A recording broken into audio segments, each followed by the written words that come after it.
our next topic is food chains and webs. अब हम food chains और webs के बारे में पढ़ेंगे। अब हम आगे शुरू करते हैं। We have formed series of organisms feeding on one another, यानी कि हम जानते हैं कि बहुत सारे एनिमल्स जो हैं एक दूसरे के ऊपर ऑर्गेनिजम्स फीड करते हैं। दिस सीरीज और organisms taking part at various biotic levels form of food chain, यानी कि ये सीरीज एक चेन बना देते हैं हम लोग। ये जो चेन है ऑर्गेनिजम्स की, जो कि बायोटिक लेवल्स पे, अलग अलग लेवल्स पे ये काम करती है, ये इसको हम कहते हैं फूड चेन। अब यहाँ पर एग्जांपल अगर आप देखना चाहें तो यहाँ पर आप देख सकते हैं, दिस इज, ये ग्रास है समझ लो। अब इस ग्रास को कौन खाता है? ये यहाँ पर आप ग्रास ऊपर देख रहे हो, इसका काम है क्रिकेट या ग्रास ऊपर, ये इसको खाता है। अब ये जो क्रिकेट है ये ग्रास ऊपर, इसको कौन खाता है? इसको फ्रॉग खाता है। अब फ्रॉग को कौन खाता है? फ्रॉग को स्नेक खाता है। और स्नेक को कौन खाता है? स्नेक को ईगल खाता है। तो this is a kind of food chain, इसको हम फूड चेन कह सकते हैं। अब दूसरी तरफ हम देखते हैं, यही प्लांट देखिए आप, इसको कौन खा रहा है? ये एक्वेटिक है, यहाँ पर इसको पानी के अंदर रहने वाले बिच्छू या केंचुआ खाता है। फिर केंचुए को फिशेस खा जाती हैं, और फिशेस को कौन खाता है? ये क्रेन जैसे पक्षी उनको खा सकते हैं। वहीं दूसरी तरफ हम देखें तो ये हमारा है ट्रीज़ को खाकर यहाँ पर डियर जैसे बड़े जानवर बड़े होते हैं। इनको कौन खाता है? इनको टाइगर और लायन जैसे कार्निवोरस खाते हैं। लेकिन जब ये सब मर जाते हैं तो इनको भी डिकम्पोजर्स, यानी कि हम बोल सकते हैं कि बैक्टीरियाज खाते हैं, या फिर वल्चर जैसे जानवर भी इनको खा जाते हैं। तो ये था हमारा food chain. Each step or level of the food chain forms a trophic level. The autotrophs or the producers are at the first trophic level. अब हर एक जो लेवल है उसको हम ट्रॉपिक लेवल कहते हैं। फूड चेन के अंदर जो हर एक लेवल रहता है उसको हम कहते हैं ट्रॉपिक लेवल, इसको हम ट्रॉपिक लेवल कहते हैं। अब ट्रॉपिक लेवल के अंदर सबसे बॉटम पे, फर्स्ट ट्रॉपिक लेवल पे कौन रहता है? सबसे नीचे वो होते हैं हमारे ऑटोट्रॉप्स, या फिर जिनको हम प्रोड्यूसर्स भी कहते हैं। So these are always at the base, starting position पे ये हमेशा होते हैं। They fix up the solar energy, make it available for heterotrophs and consumer. ये क्या करते हैं? सोलर एनर्जी को फिक्स करते हैं, यानी कि जो सन से मिलने वाली एनर्जी है, सूर्य का प्रकाश है, उसको ये अवेलेबल करवाते हैं हेटेरोट्रॉप्स के, यानी कि उससे खाना बनाकर ये बड़े होते हैं। और हेटेरोट्रॉप्स के लिए, यानी कि कंज्यूमर्स के लिए खाना बनाते हैं। यानी कि पेड़ बड़े किससे होते हैं? सनलाइट से एनर्जी लेके, यानी कि सन से एनर्जी लेके वो बड़े होते हैं। और उनको कौन खाता है बाद में? उनको हेटेरोट्रॉप्स खाते हैं। द हर्बीवोरस और द प्राइमरी कंज्यूमर्स, हर्बीवोरस को हम प्राइमरी कंज्यूमर्स भी कहते हैं, याद रखिएगा आप लोग। They come at the second level, ये सेकेंड ट्रॉपिक लेवल पे आते हैं। फिर स्मॉल कार्निवोर्स और secondary consumers at the third, and larger carnivores are the tertiary consumers from the fourth trophic level. अब सेकेंड लेवल पे हर्बीवोरस आते हैं। इसके बाद स्मॉल कार्निवोर, छोटे जो जानवर हैं जो इन हर्बीवोरस को खाते हैं, छोटे जो जानवर हैं जो हर्बीवोरस को खाते हैं, या जिनको हम सेकेंडरी कंज्यूमर्स भी बोल सकते हैं, इनको हम सेकेंडरी कंज्यूमर भी कह सकते हैं। ये कहाँ पे आते हैं? थर्ड ट्रॉपिक लेवल पे आते हैं। और जो बड़े कार्निवोर्स हैं, बड़े बड़े जो कार्निवोर यानी कि शेर चीता जैसे हैं, ये आते हैं टर्शियरी कंज्यूमर्स में, यानी कि फोर्थ लेवल पे आते हैं। इनको हम टर्शियरी कंज्यूमर्स भी कहते हैं।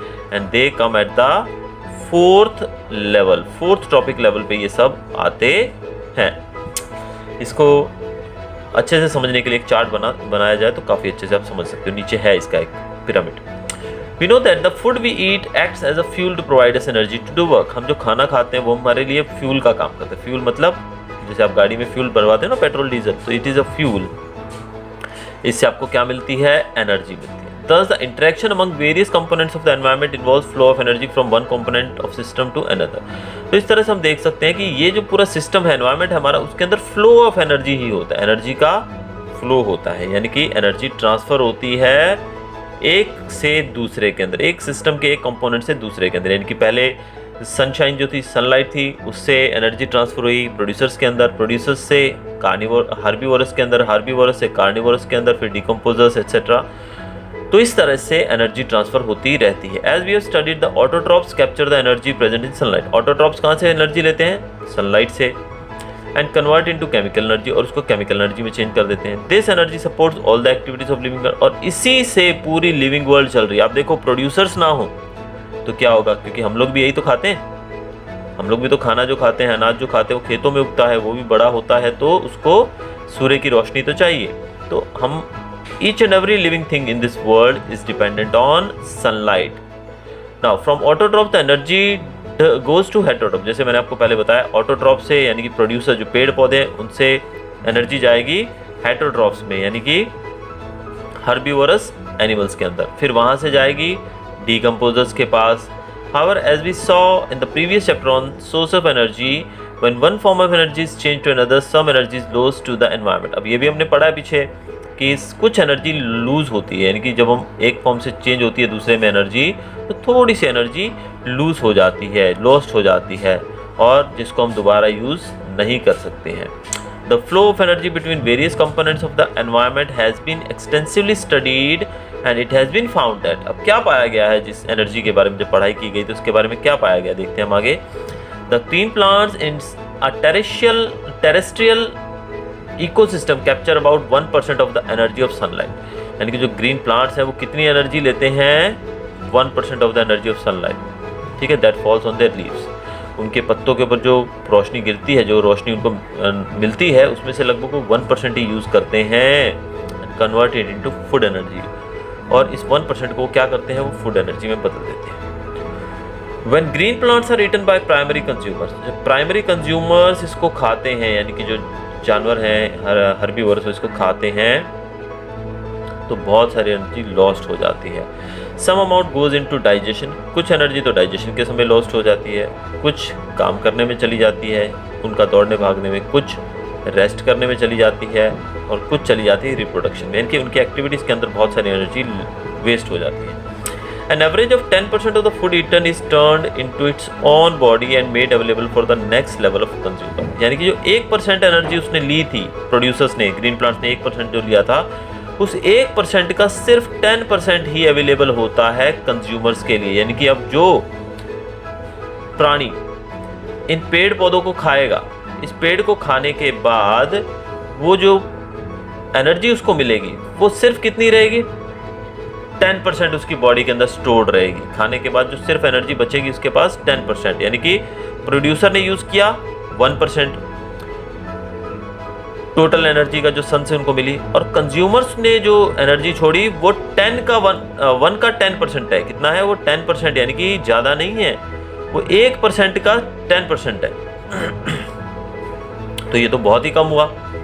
Therefore, 10% can be taken as the average value of the amount of organic matter that is present at each step and reaches the next level of consumers, यानी कि यहाँ पर जो दूसरे लेवल पे एनर्जी जाएगी वो 1% का 10%, फिर इस 10% का फिर दूसरा 10% आगे जाएगा, और इस दूसरे 10% का फिर आगे जो जाएगा वो भी 10% ही होगा। यानी कि ये ज़्यादा, आप यहाँ पे नंबर्स देख के मत सोचिएगा कि 10 ज़्यादा होता है और 1 कम होता है, नहीं, यहाँ पर हम परसेंट की बात कर रहे हैं।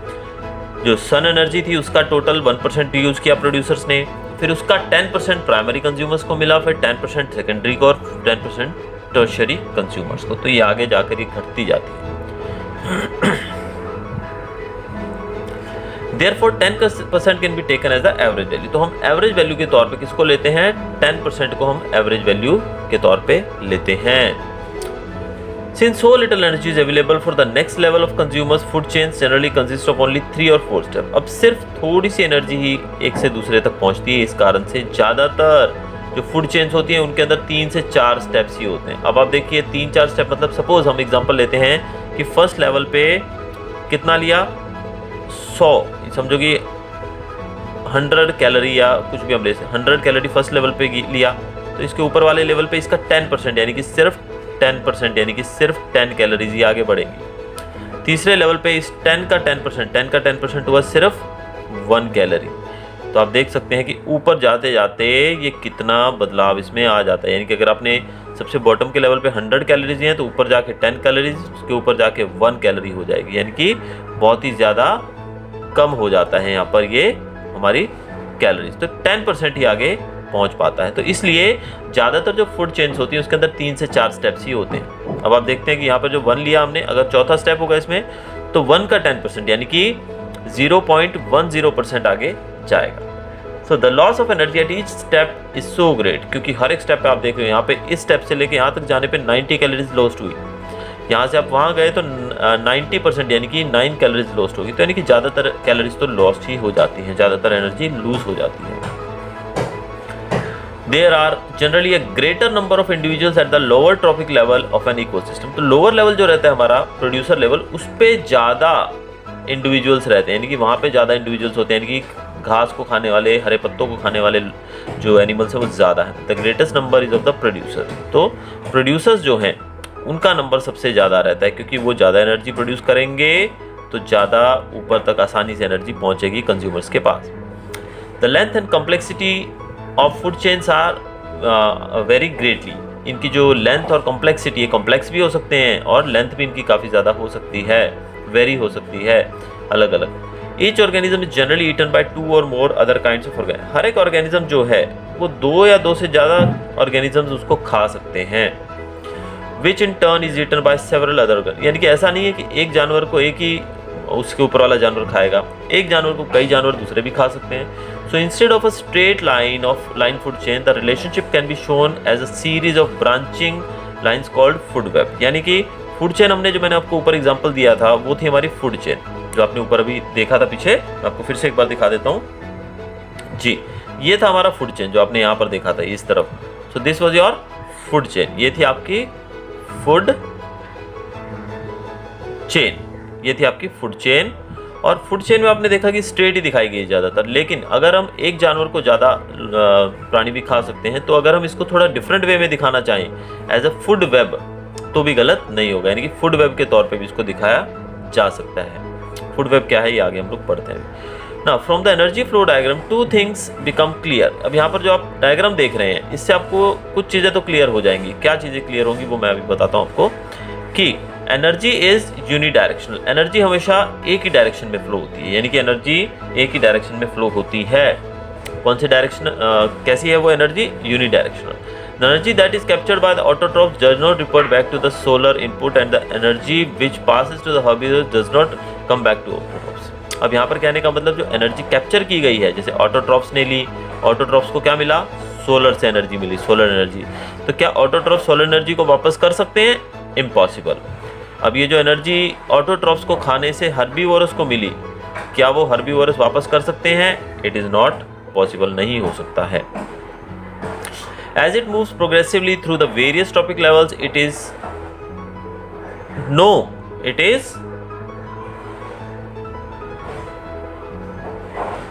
Is no longer available to the previous level. और जैसे जैसे आगे बढ़ती रहेगी तो पुराने लेवल के लिए, प्रीवियस लेवल यानी कि पिछले लेवल के लिए वो अवेलेबल नहीं रहेगी। Secondly the energy available at each trophic level gets diminished progressively. और जैसे जैसे हम आगे बढ़ते जाएंगे एनर्जी डिमिनिश होती जाएगी, यानी कि खत्म होती जाएगी due to the loss of energy at each level. यानी कि हर एक लेवल पे एनर्जी थोड़ी कम होती रहेगी, जिससे वो लूज होती रहेगी, खत्म होती रहेगी। Another interesting aspect of food chain is how unknowingly some harmful chemicals enter our bodies through the food chain। और इसका एक और इंटरेस्टिंग फैक्ट ये है कि हमारी बॉडी के अंदर बहुत सारे जो ऐसी केमिकल्स हैं जो हमारी बॉडीज के अंदर एंटर हो जाते हैं इस फूड चेन के द्वारा। You have read in class 9 how water gets polluted. आप जानते हैं कि वाटर कैसे पोल्यूट होता है। One of the reasons is the use of several pesticide. पानी पोल्यूट होने का कारण है पेस्टिसाइड्स का यूज़ करना। ज़्यादा पेस्टिसाइड्स का यूज़ किया जा रहा है जिससे वाटर पोल्यूट हो रहा है, ठीक है। और दूसरे केमिकल्स का भी यूज़ हो रहा है। बहुत सारे केमिकल्स, ये जो पेड़ पौधे हमारे जो क्रॉप्स हैं उनको बचाने के लिए, डिजीज से यानी कि उनको बीमारियों से बचाया जाए, इसके लिए बहुत सारे पेस्टिसाइड और केमिकल्स का यूज़ किया जाता है, ठीक है। दिस केमिकल्स, ये जो केमिकल्स जो यूज़ किए जाते हैं ये पानी के द्वारा, जब बारिश आती है तो ये सॉइल में मिल जाते हैं और सॉइल से जाकर ये सीधा बहकर वाटर बॉडीज़ के अंदर मिल जाते हैं। और from the soil these are absorb by the plants. और जो सॉइल में पड़े रहते हैं जो ये केमिकल्स, वहाँ से एब्जॉर्ब कर लिए जाते हैं प्लांट्स के द्वारा। और साथ में इन्होंने वाटर और जो मिनरल्स लोग लेते हैं प्लांट्स ज़मीन से क्या लेते हैं? वाटर और मिनरल्स। तो उसी के अंदर जो केमिकल्स होते हैं उनको भी एब्जॉर्ब कर लेते हैं। And from the water bodies these are taken by the aquatic plants. अब जो ज़मीन के अंदर केमिकल्स रह जाते हैं उनको तो पौधे जो अपनी जड़ों के द्वारा एब्जॉर्ब कर लेते हैं, तो वो डायरेक्टली हमारी फूड चेन में एंटर हो जाते हैं, यानी कि उन्हीं पौधों को हम लोग खाते हैं। पौधे मतलब हम वो ग्रेन्स को खाते हैं। अब जो केमिकल्स पानी के साथ बहकर वाटर बॉडीज के अंदर मिल गए हैं उनको एक्वेटिक प्लांट्स यूज़ करते हैं, यानी कि वो एक्वेटिक प्लांट्स जो हैं, जो पानी में उगने वाले पेड़ पौधे हैं, वो उसको यूज़ करते हैं और उन्हीं को फिर पानी में रहने वाले जानवर उसको खाते हैं और उनको बड़ी फिशेस खाती हैं, उनको बड़ी फिशेस खाती हैं और हम भी उन्हीं फिशेस को पकड़ के खाते हैं। तो इस प्रकार से वो हमारी फूड चेन में फिर से शामिल हो जाते हैं। आप यहाँ पर ये जो देख रहे हैं, this is food web, this is the total food web. आप यहाँ पर देख रहे हैं कि एक ही चीज़ को कई तरीके से यूज़ किया जा रहा है। आप अगर यहाँ पर बात करें, ये देखिए, इसको खाया जा रहा है फ्रॉग के द्वारा भी, फिर इसको खाया जा रहा है, इस तरफ भी जा रहा है, ये इस तरफ भी जा रहा है, यानी कि एक ही जो प्लांट है वो कई तरीके से खाया जा रहा है और एक ही प्राणी को भी कई लोग खाते हैं। देखिए सांप को देखिए, आप जानते हैं कि सांप को ईगल भी खाती है और सांप को मोर यानी कि पीकॉक भी खाता है। तो इस तरीके से हम कह सकते हैं कि फूड चेन की बजाय अगर फूड वेब बनाया जाए तो that is no way wrong. So that's all about this chapter. तो यहाँ पे हम देख रहे हैं सबसे जो टॉप लेवल पे रहता है वो रहते हैं हमारे कार्निवोर्स। टॉप कार्निवोर्स कहा जाता है जिनको, टॉप कार्निवोर्स यानी कि बड़े कार्निवोर्स जानवर रहते हैं जो। उसके नीचे रहता है हमारा कार्निवोर्स, उसके नीचे हर्बीवोरस और उसके नीचे हम बात कर सकते हैं प्रोड्यूसर्स को। और प्रोड्यूसर्स को एनर्जी कहाँ से मिलती है? वो मिलती है सनलाइट से। So this diagram showing the flow of energy in an ecosystem. ये हमें डायग्राम बताता है फ्लो ऑफ एनर्जी, यानी कि sunlight, producer, herbivorous, carnivorous and top carnivorous. तो इस तरीके से एनर्जी का फ्लो होता है। And these animals this is one of the ways in which they enter the food chain as these chemicals are not degradable. जो chemicals की बात हमने की थी पिछले वीडियो में, वो केमिकल्स अब फूड चेन में एंटर हो गए। यानी कि कैसे एंटर हुए? कुछ सॉइल के द्वारा और कुछ वाटर बॉडी के द्वारा। ये डिग्रेडेबल नहीं है, ये ख़त्म होने वाले नहीं हैं, ये अपने आप डिग्रेड नहीं होते हैं। तो इस कारण से इनको एक से दूसरे लेवल पे एक्यूमुलेट किया जाता है, यानी कि इसको यूज़ किया जाता है अलग अलग लेवल्स के ऊपर। As human beings occupy the top level, और सबसे ऊपर के लेवल पे फूड चेन में कौन है? हम लोग हैं। ह्यूमन बींग्स सबसे ऊपर के लेवल, यानी कि हम सब कुछ खा जाते हैं भाई। The maximum concentration of these chemicals get accumulated in our bodies. This phenomenon is known as biological magnification. तो ये जो मैक्सिमम कंसंट्रेशन जो रहती है, क्योंकि अब आप जानते हैं कि सबसे टॉप मोस्ट लेवल पे हम लोग हैं, तो ये जो मैक्सिमम कंसंट्रेशन, सबसे ज़्यादा मात्रा जो इन केमिकल्स की रहेगी वो किसकी बॉडी में रहेगी? हमारी बॉडीज़ के अंदर रहेगी। इस फिनोमिनन को एक नाम भी दिया गया है। This phenomenon is known as biological magnification. इसको बायोलॉजिकल मैग्निफिकेशन कहते हैं। This is the reason why our food grains such as wheat, rice, vegetables and fruits and even meat contain varying amount of pesticide residue. तो इसी कारण से हमारे जो अलग अलग फूड प्रोडक्ट्स हैं, भले वो वेजिटेरियन है या नॉन वेज है, उनके अंदर पेस्टिसाइड की मात्रा पाई जाती है। They can not always be removed by washing और अदर मीन्स। इनको हमेशा आप वॉशिंग या किसी और तरीके से उसको हटा नहीं सकते हो। इसके लिए मैं एक छोटा सा एग्जांपल आपको देना चाहूँगा। जैसे कि आप जानते हैं कि अब ये केमिकल जो है, केमिकल बहकर पहुँचा, this is the chemical, see for chemical. Chemical बहकर कहाँ पहुँचा? केमिकल पहुँच गया बहकर रिवर के अंदर या सी के अंदर। चलिए वो रिवर में पहुँच गया। तो रिवर के अंदर जो प्लांट्स थे, कौन थे उसके अंदर? रिवर प्लांट्स, यानी कि एक्वेटिक प्लांट्स। एक्वेटिक प्लांट्स ने उसको एब्जॉर्ब किया। अब ये जो केमिकल बहकर पहुँचा रिवर के अंदर, रिवर से ये पहुंचा, इनको खाया गया प्लांट्स के द्वारा। और जो प्लांट्स थे, प्लांट्स जो इनको खाकर बड़े हुए, अब इन प्लांट्स को खाया गया फिशेस के द्वारा। कुछ फिशेस थी जिन्होंने इन प्लांट्स को खाया। अब ये फिशेस को जब हमने पकड़ा, we caught this fish and we ate, हमने इन फिशेस को खाया। यानी कि किसने खाया लास्ट में? ह्यूमन बींग्स ने, यानी कि हम लोगों ने खाया। तो इस तरीके से जो केमिकल का लेवल था, ऑल्दो ऊपर जाकर कम हो गया, लेकिन यहाँ पर जाकर ये जमा हो गया। यानी कि अब ऐसा तो नहीं है कि इंसान को किसी और ने खाया तो वो केमिकल आगे ट्रांसफ़र हो गया, तो आगे हमारी फूड चेन बंद हो जाती है, यानी कि आगे हमारी फूड चेन बिल्कुल कैंसिल हो जाती है। तो वी कैन से दैट कि फूड चेन जो है यहाँ पर हमारी ख़त्म हो गई है। तो आगे तो ह्यूमन्स को तो कोई नहीं खाएगा। तो सबसे ज़्यादा कंसनट्रेशन जो केमिकल की रहेगी वो कहाँ पर रहेगी? ह्यूमन बींग्स के पास में, यानी कि हमारे पास में सबसे ज़्यादा कंसंट्रेशन इसका रहेगा। तो चलिए अब आगे चलते हैं। आगे हम लोग देखते हैं हमारा टॉपिक। तो इस तरीके से ये जो केमिकल्स हैं, इनको आप धोकर या किसी भी अन्य छोटी मोटी एक्टिविटी के द्वारा इनको आप साफ़ नहीं कर सकते हैं, तो ये आपकी बॉडी के अंदर जमा होते रहेंगे। अब आगे देखते हैं हम लोग। अगला टॉपिक हमारा, how do our activities affect the environment, हमारी एक्टिविटीज़ किस प्रकार से एनवायरनमेंट को इफेक्ट करती हैं। अब ये हम लोग करेंगे अब सब नेक्स्ट वीडियो के अंदर। Thanks for watching.